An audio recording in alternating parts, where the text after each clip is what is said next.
Kita hidup di tengah masyarakat, bergaul, tapi dalam pergaulan kita bisa memilah-milah harus membawa kebaikan dan manfaat buat diri kita. Assalamualaikum warahmatullahi wabarakatuh. Para pemirsa yang kami hormati, sekarang malam ini tanggal 17 Mei tahun 2025 kita berada di Masjid Besar, ya, Masjid Besar As-Sakirin di Kota Sakra, Lombok Timur, NTB, Indonesia, dalam rangka Safari Dakwah Lombok, ya, pengajian akbar Bapak Kiai Haji Fikri Haikal MZ, ya. Jadi beliau sempat hadir di Masjid As-Sakirin Sakra, Lombok Timur, NTB, Indonesia. Saat ini sedang berlangsung, ya. Hadirin kita saksikan, saya yang memberikan laporan Arsren Rusdi dari Sakra Lombok Timur, NTB, Indonesia.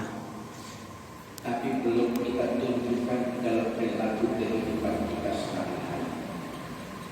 Saya beriman kepada Allah Subhanahu wa Ta'ala dalam kehidupan sehari-hari, pelitnya 17 sehat. Saya beriman kepada Tuhan yang Maha Esa. Dengar tetangganya dapat kesulitan, diam saja, tutup mata, pura-pura tidak tahu. Padahal orang yang meningkat kualitas imannya dalam kehidupan sehari-hari, dia akan semangat dan gemar menebarkan nilai-nilai kebaikan kepada siapapun juga. Itu salah satu indikasi bahwa iman meningkat. Kok bisa tahu, Ustaz? Gampang. Semua panutan, idola, tuntunan, contoh kita adalah baginda Nabi besar Muhammad, Nabi manusia yang imannya paling mantap. Betul tidak? Nabi manusia yang ibadah yang paling hebat. Nah, kita lihat, iman paling mantap, ibadah paling hebat, tapi dalam kehidupan sosial bermasyarakat, Nabi terus makin semangat menebarkan nilai-nilai kebaikan kepada siapapun juga. Itu contoh iman yang berkualitas. Tadi saya katakan, kita ini baru sebatas di mulut, mulutnya beriman, tapi mata hati tertutup ketika tetangga bermasalah, tetangga kesulitan, tetangga kesusahan, kita tutup mata, nggak mau tahu. Padahal orang yang beriman tidak begitu. Hablum minallahnya baik, hablum minan nasnya juga baik. Artinya dalam kehidupan dia semangat menebarkan nilai-nilai kebaikan. Saudara, ibadah dan kebaikan yang kita lakukan bukan untuk menyenangkan Allah. Allah gak perlu ibadah dan kebaikan yang kita lakukan, gak perlu. Allah gak perlu diibadahi. Allah gak perlu. Hadirin Bapak Kiai Haji Fikri Haikal MZ ini adalah putra atau keturunan dari Bapak Kiai Haji Zainuddin almarhum, ya. Mantap juga safari dakwahnya, kita ikuti. Betul atau tidak? Ini semuanya pasti mati. Mati. Ketua DKM pasti mati apa tidak? Mati. Ketua panitia pasti mati apa tidak? Mati. Kades pasti mati apa tidak? Terus belasan yang jauh.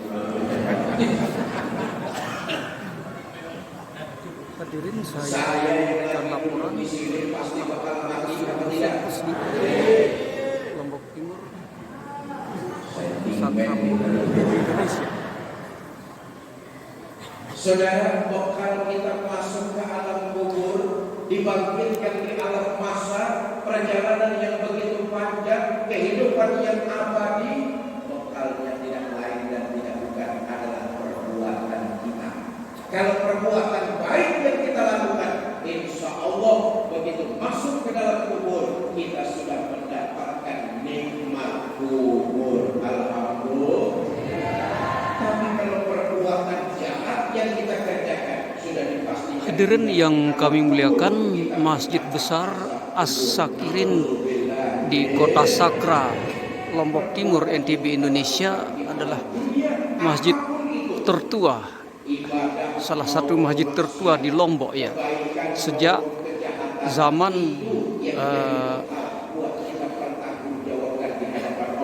Syekh Tuan Guru Haji Ali Batu Sakra. Ya. Beliau punya perintah juga untuk membangun Masjid As-Sakirin Sakra Lombok Timur, NTB, Indonesia. Se-Indonesia orang gak ada yang sedekah, Allah gak bakalan bangkrut jadi Tuhan. Allah maha kaya, Allah maha gagah, Allah maha perkasa.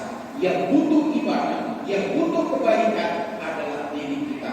Ketika kita mengerjakan ibadah, berbuat kebaikan, manfaat itu akan kembali buat diri kita. Jadi bekal perjalanan masuk ke alam kubur. Nabi sudah mengingatkan. Nanti kalau sudah tiba waktunya, malaikat maut akan datang menjemput setiap kita. Kullu nafsin za'iqatul maut. Hari itu pasti akan terjadi. Malaikat maut akan datang menjemput kita, dicabut ruh kita,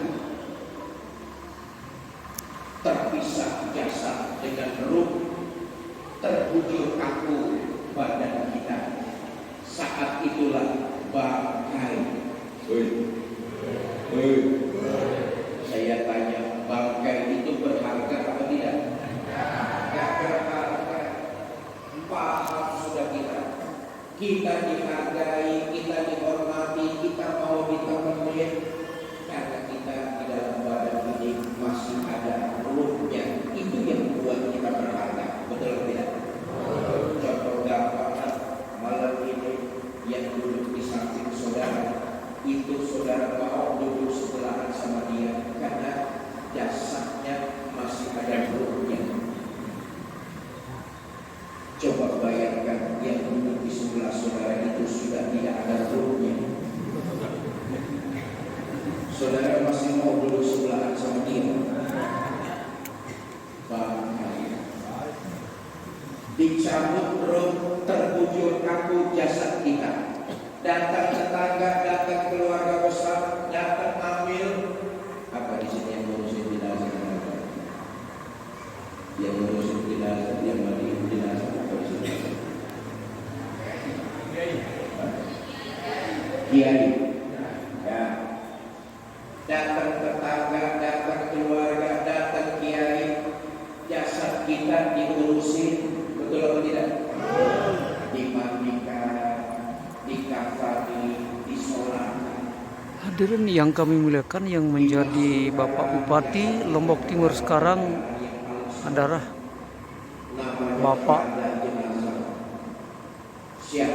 Dr. Hairul Warisin ya, dari Sikrul, Lombok Timur, NTB, Indonesia.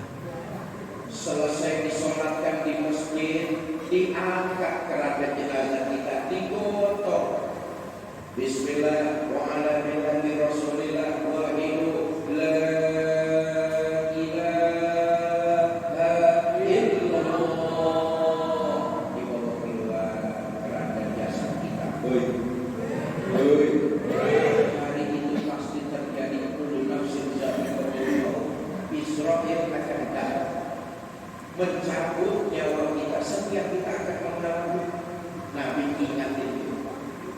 ketika jasadmu digotong orang berkuburan, yang ngantar kamu cuma 3, ahluhu wa waluhu wa amaluhu, keluarga, harta dan perbuatan kita, itu yang nganterin ke kuburan. Tapi sayang, kata Nabi, yang dua pulang. Siapa yang pulang? Ahluhu wa waluhu, keluarga dan harta pulang. Harta yang kita cari siang malam pagi sore, boleh jadi status sosial kita meningkat, boleh jadi ekonomi kita mapan, rumah megah, mobil mewah, harta berlimpah, di bak maupun di rumah, puluhan hektar sawah. Harta yang kita belanjakan di jalan Allah, itulah harta kita yang abadi. Yang ada di dunia, dia tidak akan ikut kita ke dalam kubur. Pak, kalau bapak mati duluan, paling hartanya diambil sama anak dan istri. Istrinya kawin lagi.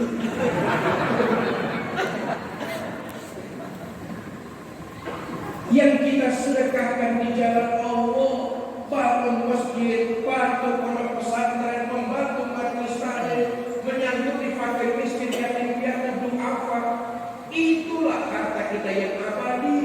Yang lain hanya akan menjadi rebutan ahli waris kita saja. Betul? Keluarga hari itu nyata, nggak ada seorang pun mau nemenin kita masuk ke dalam kubur. Bagaimana cintanya istri dengan kita, Pak? Manis di bibir nggak sesuai sama kata-kata. Nanti lihat waktu jasad kita dimasukin orang ke dalam kubur, ditutup dengan papan, dikurung pakai tanah. Istri kita paling cuma berdiri di tepian tiang lahan, berlinang air mata sambil berkata, "Mas, sampai sini saja saya mengantar. Mudah-mudahan sampean betah di dalam. Enggak usah naik-naik lagi." Gak bakalan mau menemukan. Betul atau tidak? Bu, kalau ibu-ibu yang mati duluan, jangan mengharap suami mau mati masuk. Apa suami gak sedih ditinggal mati istri? Ibu jangan salah sangka. Kami ini para suami kalau ditinggal mati istri, tentulah kami bersedih. Kenapa? Istri buat kami para suami belahan jiwa, pelipur lara.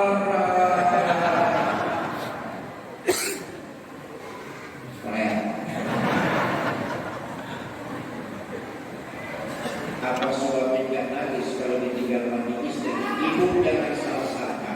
Kami ini suami kalau ditinggal mati istri bercucuran air mata. Mata yang kanan, mata yang kiri melotot nyari mana gantinya. Nyata bahwa yang tinggal masuk menemani kita, jadi bekal buat kita adalah perbuatan baik dan perbuatan buruk. Itulah yang akan jadi bekal perjalanan kita. Nah, saya kembali tadi ayatnya sudah dibacakan kepada kita. Orang yang keimanannya meningkat itu kelihatan dalam kehidupan sehari-hari. Dia tetap semangat menebarkan nilai-nilai kebaikan. Kenapa? Karena dia sadar betul perjalanan masih panjang, diperlukan bekal yang banyak. Saya tanya, Lombok Timur ya, Sumbawa jauh apa tidak dari sini? Jauh. Kalau ke sana perlu bekal apa tidak? Perlu. Jakarta jauh apa tidak? Kalau ke Jakarta perlu bekal apa tidak?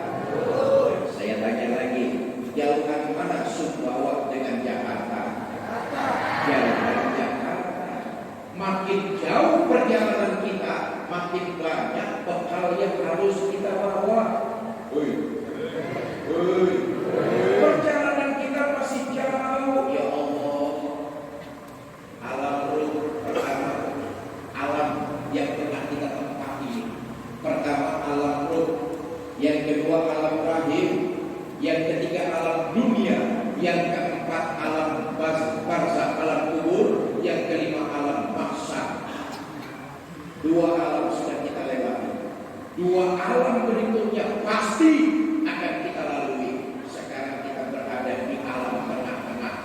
dunia. Hidup di dunia ini sebentar, al-waktu kasoi. Perputaran waktunya begitu cepat, laksana tajamnya sebilah pedang. Perputaran waktu di alam dunia itu nggak terasa. Jangan buang waktu sia-sia. Pergunakan waktu sebaik-baiknya untuk memperbanyak bekal semangat dalam menebarkan nilai-nilai kebaikan. Hidup ini nggak terasa. Kaya-kayanya baru aja selesai sholat maghrib, tahu-tahu sudah azan isya. Betul apa tidak? Rasa-rasanya baru mulai pengajian tadi jam 8, sekarang sudah jam 11:10. Tahu-tahu kemarin masih anak-anak, sekarang udah gendong anak. Betul apa tidak? Begitulah kehidupan alam dunia yang kita lalui sekarang ini. Singkat, cepat, tak terasa. Apalagi Nabi juga sudah mengingatkan, umur kita ini relatif lebih pendek dari umat-umat terdahulu. Katanya yang nanti akhir zaman umur umat itu cuma di angka 60 sampai 70 tahun saja. Saudara yang Rasulullah benar bagaimana orang sekarang ini umur orang sekarang jadi angka 100 tahun lebih jarang. Haikal MZ ini cukup 90-80 jarang. hadiri oleh Umumnya orang pertama dari kota meninggal di usia 60 sampai 70 tahun saja. Assalamualaikum warahmatullahi wabarakatuh. Bahkan kalau mau lihat sejarah lagi Nabi kita Muhammad Sallallahu Alaihi Wasallam, beliau wafat umurnya 63 tahun. Kita di umat Nabi Muhammad umurnya nggak jauh-jauh dari umur baginda Nabi. Beliau wafat umurnya 63 tahun. Kita nggak jauh-jauh. Yang malam ini umurnya sudah 55 tahun. Berarti 8 tahun lagi. Yang hari ini umurnya sudah 60 tahun, berarti 3 tahun lagi. Yang malam ini umurnya 62 tahun 11 bulan.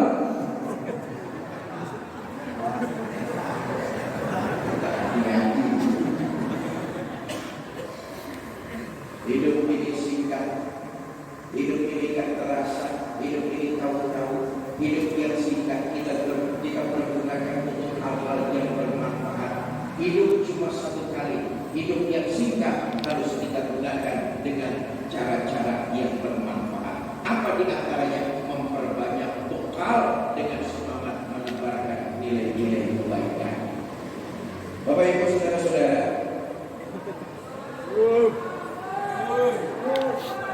Lanjut. Mantap, lanjut. Nah, karena itu sekarang kita berada di dalam pertengahan alam dunia. Al-waktu kasoid, perputaran waktunya tidak terasa. Lagi-lagi saya katakan, kebaikan yang kita lakukan, ibadah yang kita kerjakan bukan untuk menyenangkan Allah, tapi untuk kebaikan kita sendiri. Makna Al-Quran, in ahsantum li anfusikum wa in asatum falaha. Kalau kamu berbuat baik, kebaikan itu akan kembali buat dirimu sendiri. Kalau kamu berbuat jahat, kejahatan itu akan Hadirin, menimpa dirimu. tidak jauh beda almarhum Kiai Haji Zainuddin MZ dengan putra beliau memberikan safari dakwah di mana-mana, ya, cukup mantap. Contoh, nanti selesai pengajian, Pak Kades ngambilin saya uang 3 juta. Contoh.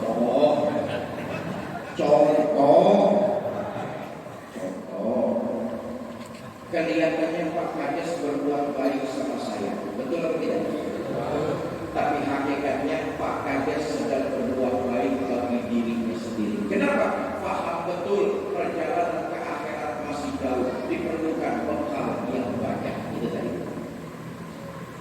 Sebaliknya, kalau kita berbuat jahat sama orang lain, boleh jadi orang itu menerima kejahatan yang kita lakukan, tapi hakikatnya kita sedang berbuat jahat bagi diri kita sendiri. Perbuatan itulah yang jadi bekal perjalanan panjang kita menuju alam mahsyar.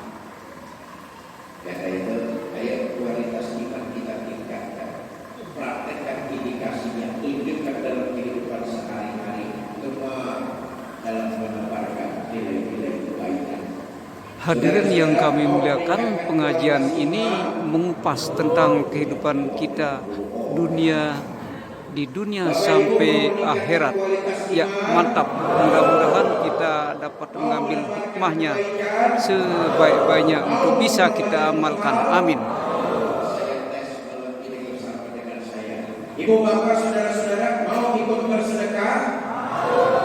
Bawa uang berapa? 5.000.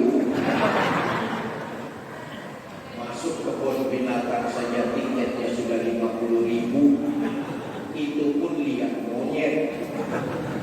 Masa lihat Fitri Zainuddin MZ 5.000? Malah monyet kan dibangsa. Nah, saya yakinlah orang desa Sakrane udah pada paham yang namanya amalan sedekah itu yang penting ikhlasnya. Betul atau tidak?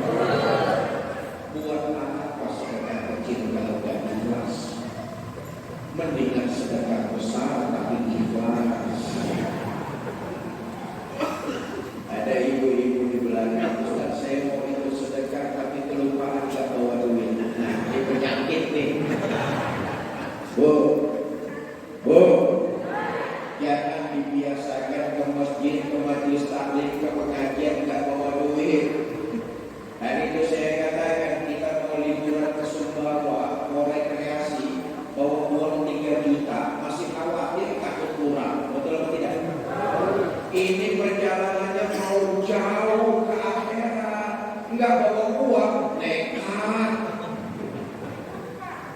Tapi saya terlanjur Ustaz Budiman ingin ikut sedekah. Ya sudah, yang terlanjur kelupaan nggak bawa uang nggak apa-apa.